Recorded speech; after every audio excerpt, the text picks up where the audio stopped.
So your new prescription does have a few side effects. Oh, like what?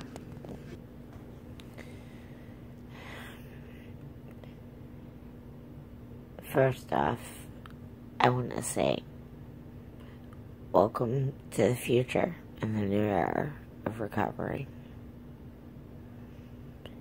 We took time out to take a different approach towards our recovery. Facebook has become a lot of a social media insight for basically people to start and try to gain fame through acknowledgement. And not a lot of people are following through it. And then you have the people that are following through that end up losing their accounts, become banned, and we put lives at jeopardy for this. Whenever I originally started my campaign 3 years ago, I've lost 2 accounts since then. And I've always maintained who I am and the things that I'm about and everything.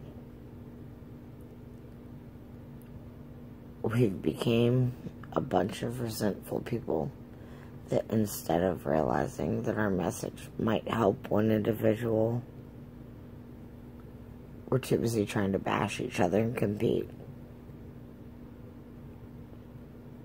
There's plenty of people out there that need help, that want help, that are looking for our help.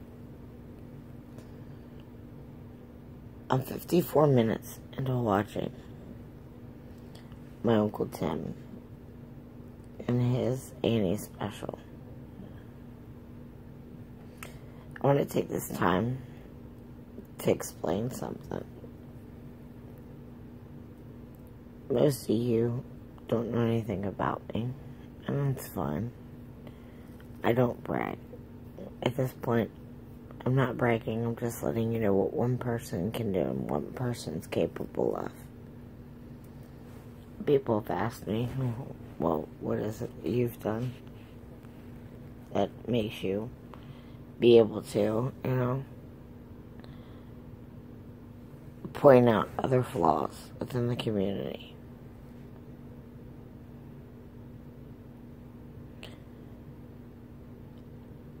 I basically broke my anonymity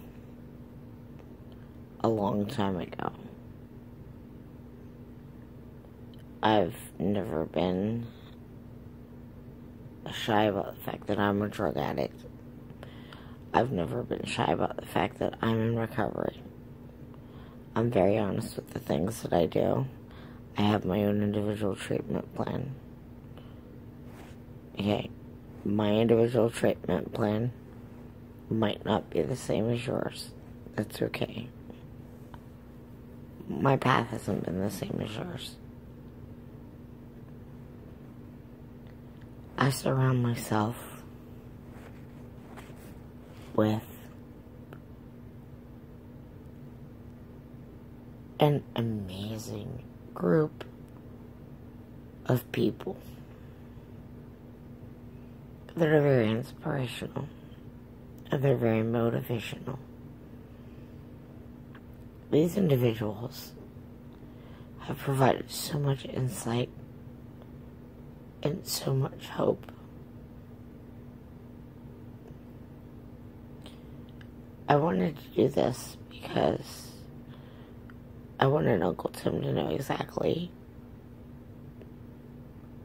how grateful people like me are for people like him. This man has embraced me, has helped me get through the darkest moments.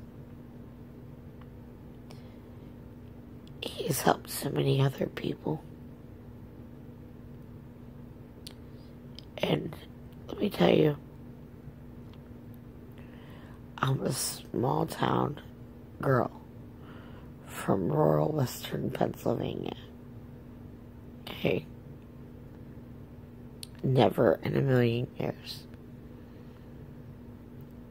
did I ever think that my life would have gotten to this point.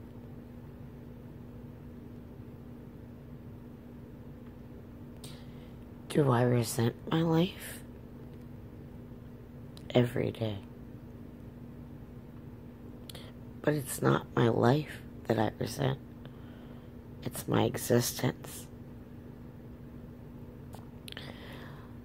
I've listened to thousands of stories. I've paid attention closely. And I've been unable to shed light on my story. For the first time,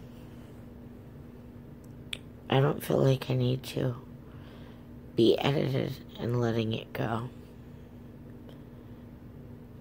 So, here goes something straight from the heart. Dear Uncle Tim and Uncle Mike, Novak, Jamie and Christy, Leisha, Rex,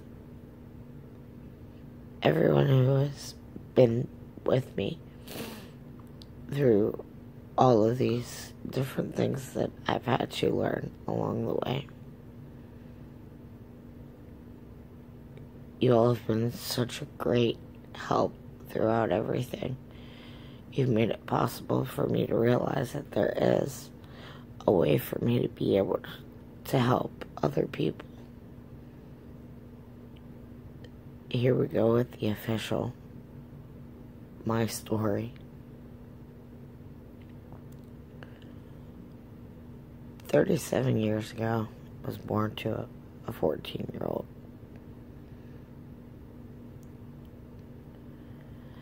There was rumors that she was being abused by somebody in the family, and she had thought that I was conceived as a result of that.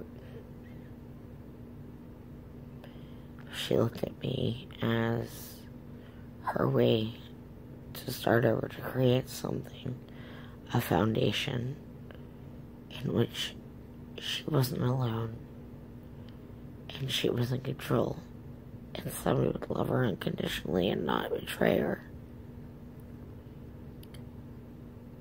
Little did she know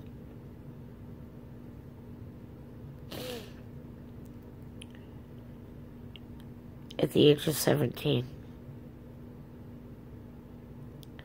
most people are going to high school. My mom was dealing with the screaming 2-year-old. She couldn't tell what was wrong. Finally, she had noticed there was some blood in my pamper, and they took me to the hospital. It was discovered that I was violated very brutally, and I became known as Broomstick Baby.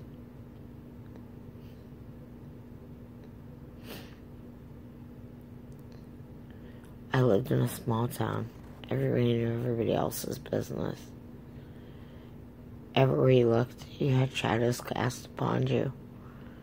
There was nothing you could do, nothing you could say. You were an accident. You were conceived to the local floozy of the town, supposedly. That's my hero. My world. My everything. My mom.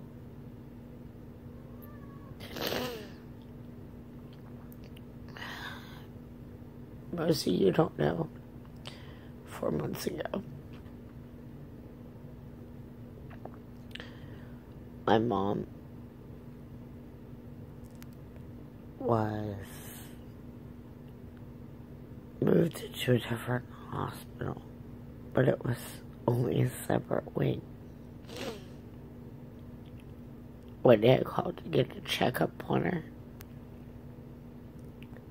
and nobody had told me any information. And my mom just recently went through a surgery back in February that was trying to prolong her life for OCPD. Unfortunately, May 16th, my mom was overtaken by that sickness.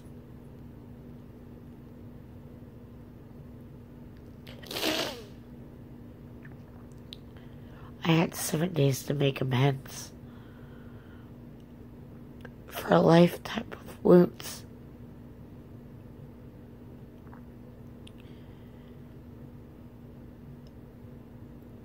I had to look at my mom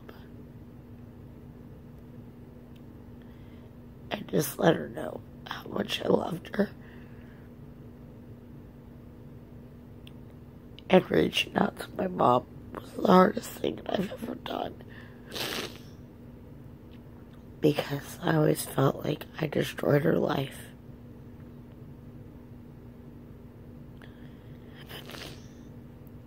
After she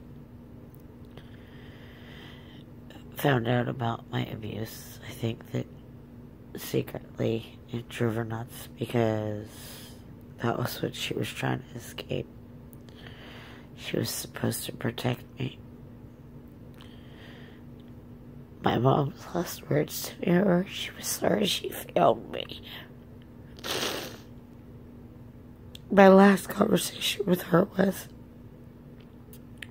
"You didn't fail me. You need to stop blaming yourself for the things that went on in my life."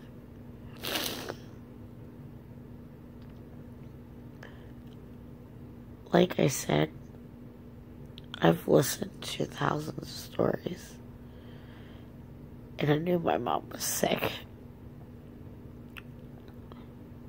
And I knew how bad the first 13 years of my life was for her. I couldn't let her know what led up to this point. And I couldn't let everybody know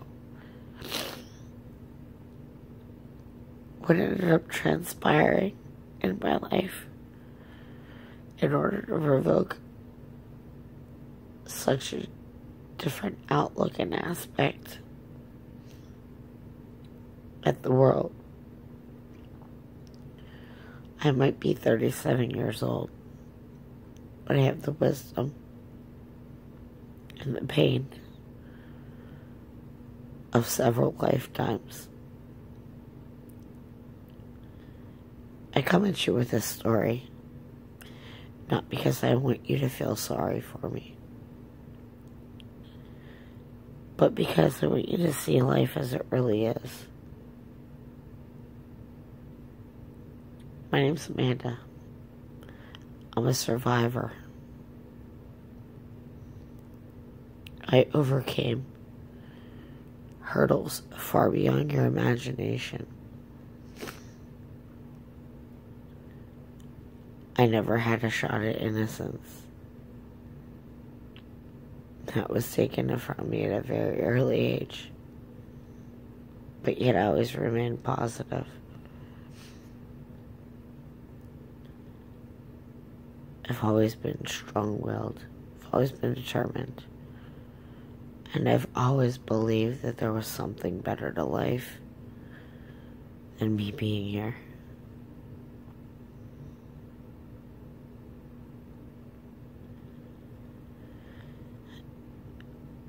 By the time that I was 19 years old, I had already been pimped out amongst my mom's boyfriends. I had already been beaten, tormented, bullied, and abused. I would go home and be the verbal lashed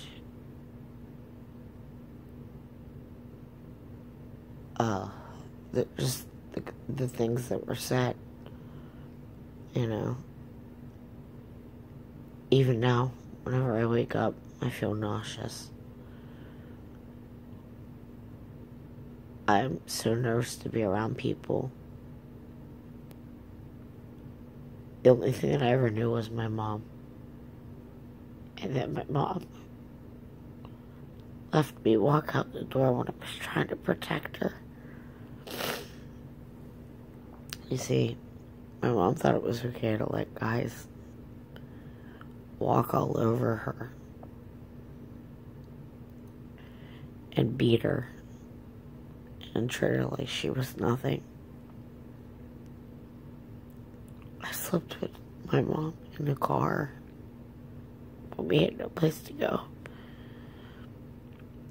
I slept in a trailer that had nothing, no heat, no telephone. But I had my mom. That's all I needed.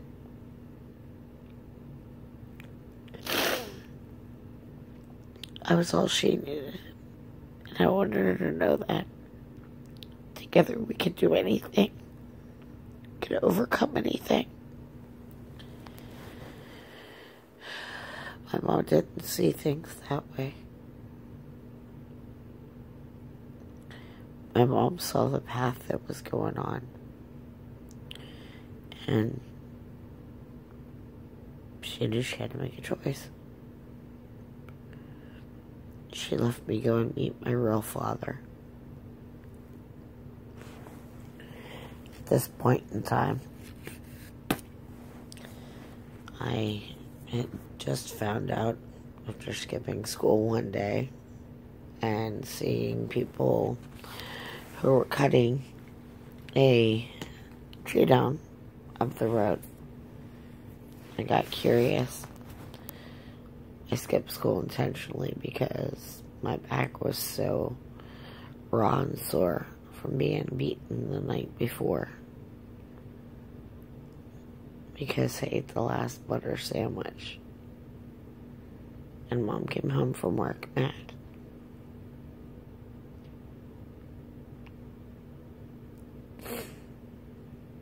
I love my mom. I know how hard it is to be a parent. And I know how afraid of my children I am. And I have 4 beautiful children.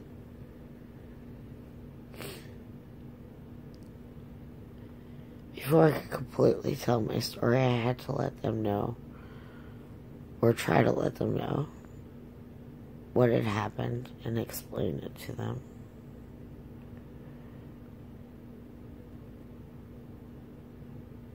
Two months ago, when my mom passed, I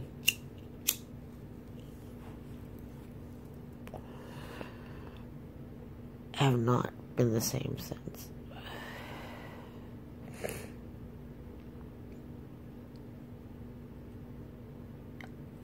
I know that I have to fully tell my story in order to move on. So, after I moved back home, because my mom was involved in a car accident,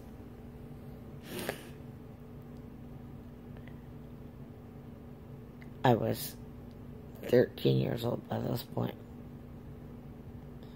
I'd flown to Alaska. My father was a soldier. Ironically enough, ever since I was a little girl, I wanted to be in the Army. My mom's mom had one picture in her photo album that I always just felt an instant connection to. It was a man dressed in an army suit, holding a gun.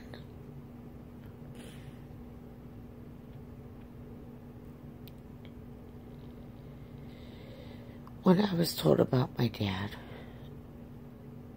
I felt like I was cheated.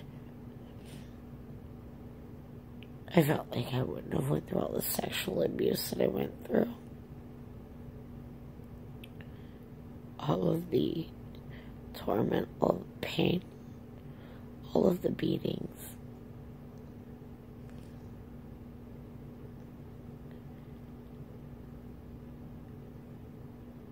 I've always written, and I've always had a talent for words. Yet when I try to speak them, they come out all jargoned up and mumble. I become shy. I'm afraid to let anybody see who I really am, because I don't like myself.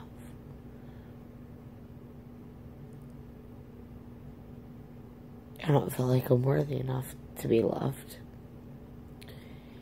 Because I feel like, how could anybody love me? When I aged out of foster care, after I went back, my mom had put me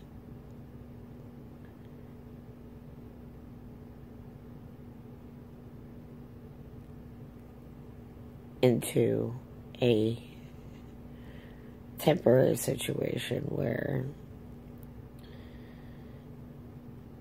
I would end up finding myself in Florida. A couple couldn't have children, wanted to give me a stable environment and a loving home. My mom, she didn't.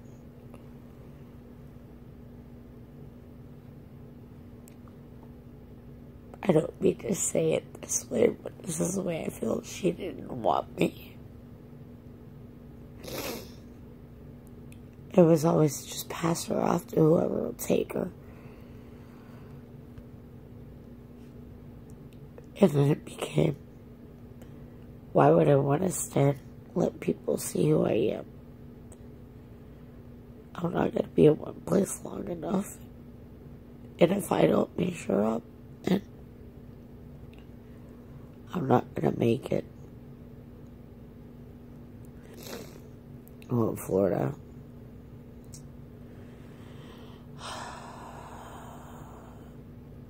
It became my worst nightmare. I was raped. Then the legal guardian that I had decided to beat the shit out of his girlfriend, who was, surprisingly enough, a crack addict and an ex-prostitute. Well, she left. 13-year-old me had to take the role of the woman of the house over. That role bore a lot of responsibilities. One of those responsibilities consisted of a factor of me pretty much being totally abused. He started raping me. His friends started raping me. And life became really difficult. Then they started giving me pills and stuff. And, well, I don't know from there.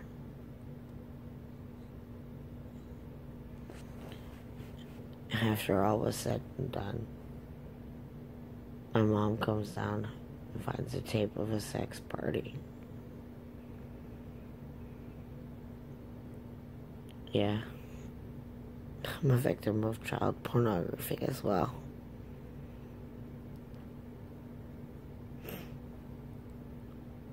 she confronted the guy that I lived with, and he attempted to push her down the stairs. We got back up to Pennsylvania. He took my older stepsister, my stepfather, who raised me, as his own. It was his biological daughter that they took. This left me to become a ward of the state.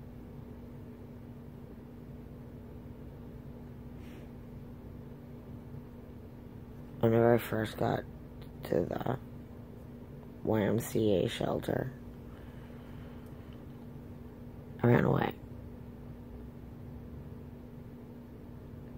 And I couldn't breathe. And I sat down and thought, where am I going to run to? Nobody wants you. Nobody loves you. You're nothing. You're nobody. This isn't the first time I felt this way. Wouldn't be the last either.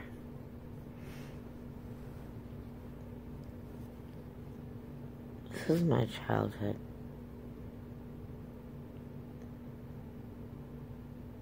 I've overcame a lot of obstacles. I aged out of foster care, but I can't even really call it foster care. I aged out of the system because I was constantly in a group home. Foster care wasn't my place. I didn't do well. I was always in a structured environment.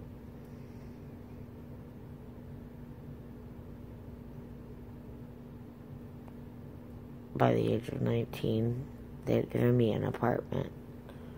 I was supposed to finish out my senior year of high school and ship off to the Army.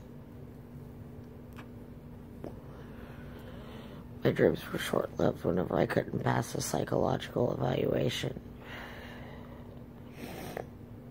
I had this recruiter promising me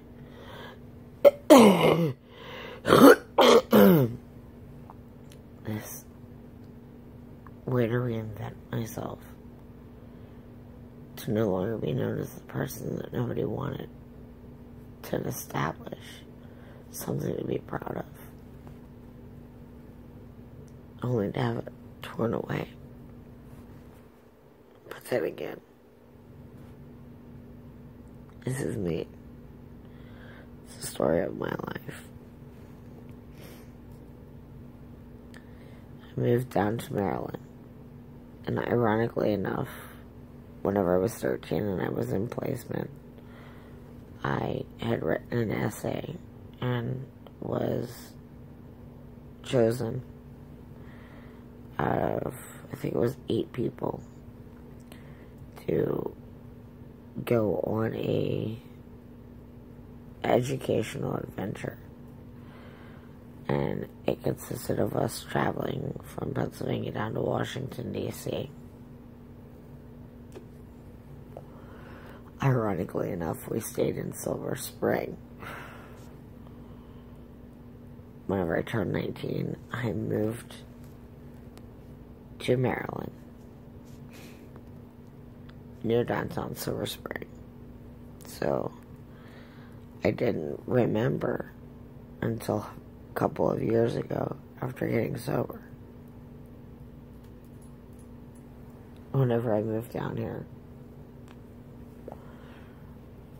I was with my long distance aunt. She really didn't know much about what was going on. They offered me a place to stay so that I could graduate high school and I could ship off to the Army. Well, a couple of weeks went by and I had started seeing this guy. He didn't speak any English. I couldn't disappoint him. didn't matter that we couldn't understand each other. It did in the long run, but it didn't during the time. I was so yearning for a family. And just one thing to love me. And then I'd be able to love and nurture and take under my wing.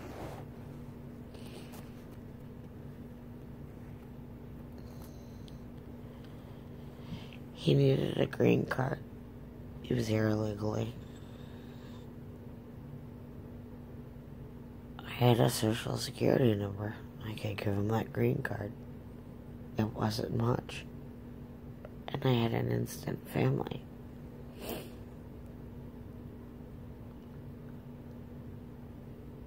I will forever be grateful for those people, for the things that they've helped me through.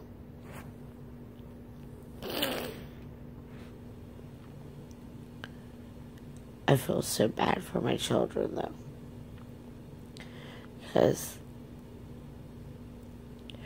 no child should ever have to sit and see their parent the way that my children have had to look at me.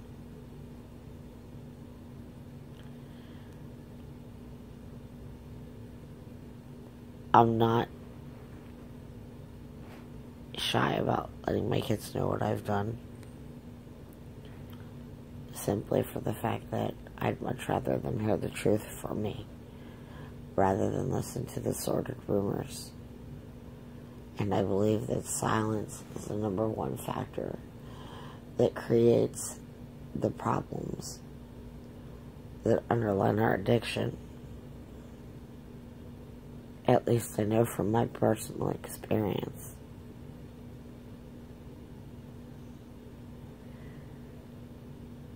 I've done so many crazy things throughout my life. I've not known where to stand. I've never known anything to be a home.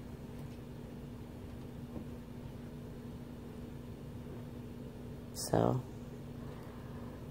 I've been to El Salvador, went to North Carolina, Rhode Island, New York, DC, Maryland, Virginia, South Carolina, went to, you name it. I've pretty much been able to visit it.